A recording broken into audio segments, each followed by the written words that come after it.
Jangan lupa like, komen, dan subscribe channel YouTube TVRI Bengkulu dan nyalakan lonceng notifikasinya. Balik lagi di Opini Obrolan Pagi ini. Pemirsa, masih dengan tema yang sama, yaitu mengenal profesi jaksa, dan masih bersama dengan Bang Lanai. Oke Bang Lanai, kita masih mau membahas mengenai proses seleksinya nih. Kita tadi udah diceritain ya, akhirnya ke tahap yang udah lolos gitu loh. Tapi ini katanya ada lagi, untuk sampai ke profesi jaksa itu ada lagi tahapannya gitu ya Bang. Itu apa lagi tahapannya Bang? Jadi ada beberapa tahapan lagi yang harus dilewati untuk untuk menjadi seorang jaksa. Nah, di kejaksaan itu sendiri ada namanya, setelah lolos, dinyatakan lolos, nanti setelah SK turun, SK penempatan turun, ada yang SK turun duluan, ada yang surat panggilan diklat duluan. Jadi setelah ini proses yang akan dilewati itu diklat tak namanya. Ada namanya diklat teknis administrasi kejaksaan. Jadi diklat tak ini cuma ada di kejaksaan, karena PNS lain biasanya cuma diklat latsar. Nah, jadi kalau kita di instansi kejaksaan itu ada namanya diklat teknis administrasi kejaksaan. Itu kurun waktunya 5 sampai 10 hari kalau saya nggak salah. Panjang juga berarti. Iya, cukup panjang. Jadi ada yang 5 hari, ada yang 10 hari. Nggak tahu tahun ini 5 hari atau 10 hari atau berapa hari. Itu kewenangan dari Kabar Diklat sendiri. Nah, setelah diklat tak, kemudian selang beberapa waktu harus mengikuti yang namanya diklat latsar atau pendidikan dan pelatihan dasar untuk dapat diangkat menjadi seorang pegawai negeri sipil secara penuh. Kan sekarang masih CPNS. Jadi diklat tak dan diklat latsar itu merupakan salah satu persyaratan mutlak untuk dapat diangkat menjadi pegawai negeri sipil. Nah, setelah diangkat menjadi pegawai negeri sipil, menurut peraturan perundang-undangan sekurang-kurangnya itu 2 tahun baru bisa mengikuti yang namanya pendidikan profesi jaksa. Nanti dipanggil untuk mengikuti PPJ, pendidikan pembentukan profesi jaksa, PPPJ. Ya. Itu kalau diklat tak itu 5 hari sampai 10 hari. Kalau diklat latsar itu kalau nggak salah 2 bulan. Kalau diklat PPJ kalau nggak salah 4 bulan. Jadi 4 bulan. Berarti nggak ujuk-ujuk jadi. Enggak langsung jadi jaksa. Makanya sekarang statusnya belum jaksa tapi CPNS kejaksaan. Jadi setelah CPNS, PNS ngikut PPJ, kalau lulus PPJ baru sah menjadi seorang jaksa. Tapi ada kemungkinan nggak lulus berarti? Ada kemungkinan nggak lulus itu ada, karena kalau informasi yang saya dapat kemarin di diklat kemarin ada beberapa orang yang nggak lulus. Kalau nggak lulus gimana tuh? Kalau nggak lulus untuk bisa ngulang tahun depan, bisa juga kalau umurnya nggak cukup berarti dia nggak bisa jadi jaksa, karena maksimal untuk PPJ itu untuk dapat diangkat menjadi jaksa di undang-undang itu 28 tahun maksimal. Ya, maksimal 28 tahun. Jadi lewat dari itu berarti nggak bisa jadi jaksa. Ya, kalau dia PNS ya sudah PNS aja di kejaksaan. Oh begitu. Misalnya dia udah diangkat PNS penuh, tapi nggak lulus PPJ, dia tetap PNS, tapi nggak bisa jadi seorang jaksa. Oh begitu, baiklah. Ini berarti sekarang masih ada juga nih persiapan yang abang lakukan gitu? Iya, ada, tentunya ada. Apa tuh, masih belajar juga? Ya, kalau belajar sih enggak, karena memang yang akan dihadapi ke depan ini diklatnya teknis administrasi, lebih ke arah persiapan fisik aja sih, karena memang dituntut untuk selain memiliki kecerdasan intelektual juga dituntut untuk memiliki fisik yang prima untuk menghadapi diklat, karena mungkin jadwalnya akan lebih padat daripada keseharian kita yang kan sekarang kan kesehariannya nggak ngapa-ngapain. Iya benar-benar.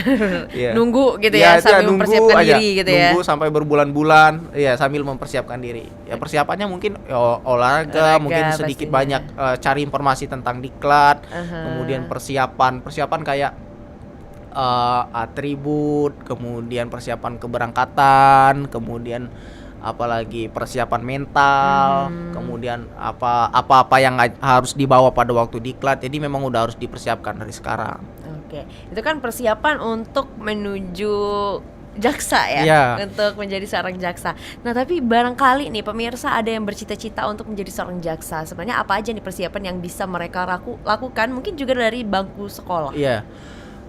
Menurut aku sendiri, berdasarkan pengalaman aku pribadi, memang untuk menjadi seorang jaksa itu memang harus dipersiapkan bukan ketika lulus. Jadi memang harus dipersiapkan kalau dari siswa dari masih SMA atau dari masih SMP sudah harus mulai memilah dan memilih jurusan yang mau diambil, karena sebelum kita menentukan jurusan mana yang akan diambil, maka kita harus melakukan riset terlebih dahulu, riset kecil-kecilan lah. Iya, pastinya Karena memang ya. ada penelitian hasil survei hasil penelitian kalau nggak salah dari ICCN tahun 2018 bahwa ada 87% mahasiswa itu di Indonesia ini itu salah pilih jurusan. Salah pilih Iya, jurusan. salah pilih jurusan. Makanya kan. kan kalau salah pilih jurusan berakibat fatal. Makanya harus memang riset terlebih dahulu. Kalau saran aku harus riset terlebih dahulu kalau belum masuk ke fakultas hukum.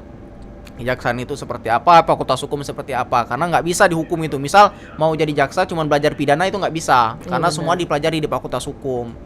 Dan kalau mau menghindari hitung-hitungan di fakultas hukum ternyata salah juga, karena Ada juga itu hitungannya. ada hukum waris Oke. seperti itu yang perhitungannya juga cukup rumit. Ada waris adat, Islam, kemudian perdata dan lain perdata BW dan lain-lain.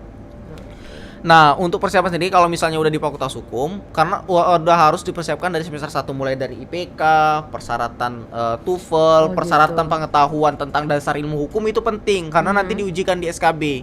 Jadi materi SKB itu bahkan lebih banyak dari materi ujian komprehensif pada waktu mau mendapatkan gelar sarjana hukum. Lebih banyak Lebih daripada banyak kompre materi. ya. Iya. Kalau kompre mungkin cuma segelintir yang dipelajari, cuma dasar-dasar Ayo, hukum. benar. Tapi kalau ujian SKB itu memang benar-benar dipelajari Lebih secara kompleks keseluruhan. dia. Iya.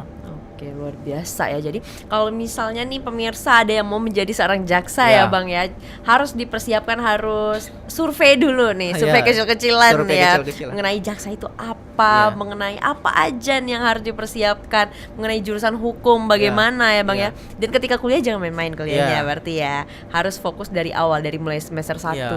berarti ya. Karena banyak nih yang berguna nanti ketika proses seleksi. Iya. Oke. Nah, ada cerita apa aja nih Bang selama proses seleksi, ada keseruan apa aja nih? Kalau keseruan sebenarnya hampir nggak ada keseruan karena gitu memang ya? sepanjang proses itu isinya ketegangan semua. Ketegangan Ya, serius banget gitu ketegangan ya. belajar, kemudian ketegangan menunggu ujian. Aha. Jadi ekspresi dan juga cerita-cerita yang seru itu mungkin hampir nggak ada. Hampir nggak ada. Jadi memang benar-benar belajar, dan belajar. Jadi itu keseharian yang dihabiskan. Makanya kalau cerita unik ada sih mungkin Apa saya tuh cerita kalau seru. cerita Jadi unik? cerita yang mungkin hampir menggagalkan aku sendiri untuk menjadi seorang CPNS pada waktu Kenapa itu. tuh? Karena pada waktu itu, waktu mau berangkat ujian SKB non CAT ke Palembang, itu berangkatnya itu besoknya mau ujian, lusanya mau ujian, jadi otomatis harus berangkat hari ini, sorenya berangkat. Jadi udah pesan kendaraan transportasi buat kesana kan. Nah udah jam 6 sore, orangnya belum datang. Tiba-tiba pas udah mau maghrib orangnya datang. Nah kendaraan yang dipesan itu tidak sesuai dengan apa yang saya pesan, yang datangnya itu nggak sesuai. Jadi begitu. telepon lah kan tempat loket pembelian itu, kenapa ini mobil nggak sesuai, duduknya juga nggak sesuai, saya minta kursinya di tengah tapi duduk di paling belakang. Akhirnya sopirnya pergi, terus telepon lagi ke loket. Setelah ditanya-tanya ternyata nggak ada lagi mobil yang berangkat dari Bengkulu. Ya jadi gimana itu? Hampir gagal ya, banget ya. ternyata nggak ada lagi karena memang udah malam. Jadwalnya Iya. tuh berangkatnya tuh jam 4 sampai jam 5, tapi itu udah maghrib. Jadi semua armada kendaraan mereka itu udah berangkat semua. Jadi Iya. telepon gimana ceritanya, akhirnya ketemulah satu solusi, berangkatnya dari Rejang Lebong, dari Curup. Nah, terus akhirnya. sama untungnya pada waktu itu travelnya bertanggung jawab. Jadi katanya saya garansi kamu berangkat, terus saya diantar sendirian dari Bengkulu diantar ke Rejang Lebong. Dari Rejang Lebong nanti baru naik mobil lagi dari Rejang Lebong baru ke Palembang. Oh, Alhamdulillah jadi sampai. berkesan sekali itu ya, Iya, iya, iya. Akhirnya tapi sampai akhirnya emang ya. sampai di Itulah Palembang. namanya rezeki kali ya. Iya. Baik, sekarang kita jeda dulu Bang, nanti kita lanjutkan lagi ya. Untuk pemirsa jangan kemana-mana, tetaplah bersama kami di Opini Obrolan Pagi ini.